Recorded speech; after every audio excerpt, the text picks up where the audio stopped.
Brought to you by TechnoSpark 20 series smartphones.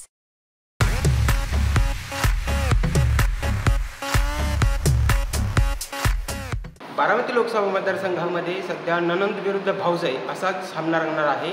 मात्र या निवडणुकीमध्ये सगळ्यात चर्चेत असलेलं नाव म्हणजे ओबीसी समाज पार्टीचे उमेदवार महेश अण्णा भागवत. हे सध्या प्रचारामध्ये व्यस्त आहेत आणि त्या व्यस्त दौऱ्यातून त्यांनी वेळ काढलेला आहे. अण्णा, मुंबई तकमध्ये आपलं स्वागत. कसं चाललं आहे प्रचाराचा झंझावात तुमचा सुरू आहे, कसं चाललं? बारामती लोकसभा मतदारसंघामध्ये प्रचाराची दिशा ही सुरुवातीला आपण सांगतात तशी ननंद भाऊजाईच्या भांडणाला सुरुवात झालेली होती, परंतु सर्वसामान्य जनतेच्या मूलभूत प्रश्नांकडे कुठेतरी दुर्लक्ष होते. याची जाणीव आम्ही मतदारांना आणि त्याचबरोबर समोरच्या उमेदवारांना ज्यावेळेस करून दिली त्यावेळेस तुम्ही जे भांडण करत आहात आणि एक गट तर म्हणत होता आम्ही विकासासाठी महायुतीबरोबर गेले आणि दुसरा गट सांगत होता की हे लोक विकास करणार नाहीत, उरलं देशाचं वाटोळ करतील, म्हणून त्यांच्या विरोधामध्ये त्या ठिकाणी उभा ठाकलेला आहे. अशा पार्श्वभूमीवर सर्वसामान्य जनतेचे पाण्याचा प्रश्न असेल, रेल्वेचा प्रश्न असेल, रोजगाराचा असेल, पुरंदरच्या विमानतळाचा प्रश्न असेल, त्याचबरोबर या ठिकाणी वेगवेगळ्या औद्योगिक वसाहतींमध्ये ज्या पद्धतीनं चुकीचं काम चाललेलं आहे त्याला तोंड देण्यासाठी कशा पद्धतीनं यंत्रणा निर्माण करता येईल या मूलभूत प्रश्नांकडे ज्यावेळेस आम्ही लक्ष वळवलं त्यावेळेस खऱ्या अर्थानं या निवडणुकीमध्ये रंगत आली.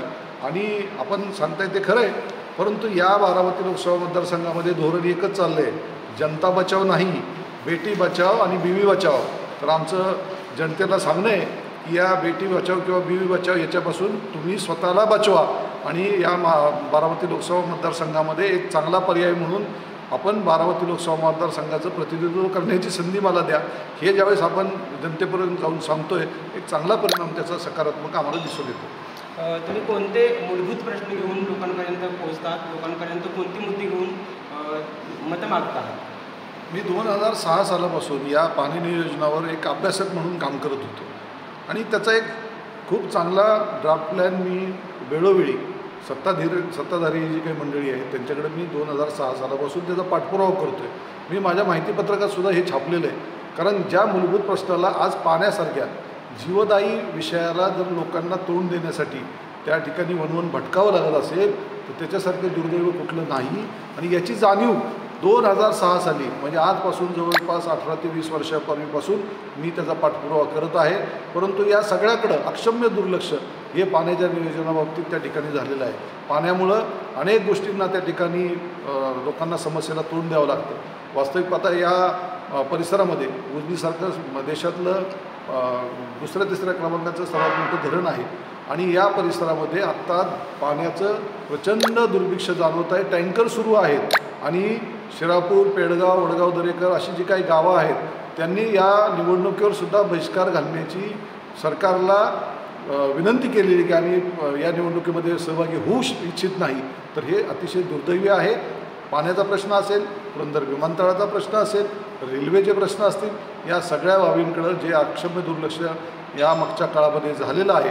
म्हणजे 15-20 वर्ष जे खासदार आहेत आणि त्यांचं काम करणारे जे काही प्रचार प्रमुख आहेत तेच एकमेकाच्या विरोधामध्ये ही कामं यांनी केली नाही, या कामाचा पाठपुरावा यांनी केला नाही, अशा पद्धतीची टीका एकमेकावर आत्ता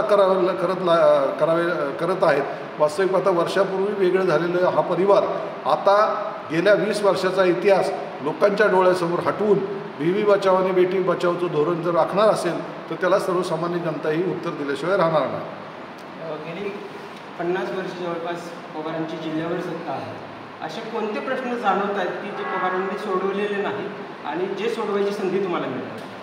हे बघा, पहिलं आपण खडकवासल्यापासून सुरुवात जर केली तर खडकवासला मतदारसंघामध्ये जी गावं महानगरपालिकेमध्ये समाविष्ट झाली त्यांना आता 3पट घरपट्टी ही आकारली जाते. जर त्या वर्षी त्यांनी भरली नाही तर त्याला 18% व्याज लागतं आणि तीही भरली नाही तर त्याला 3% पुन्हा शास्ती लागते आणि त्यांना जवळपास 1 लाख जर कर असेल तर तो जवळजवळ आता 5 ते 10 लाखापर्यंत कराच्या रकमा गेलेल्या आहेत.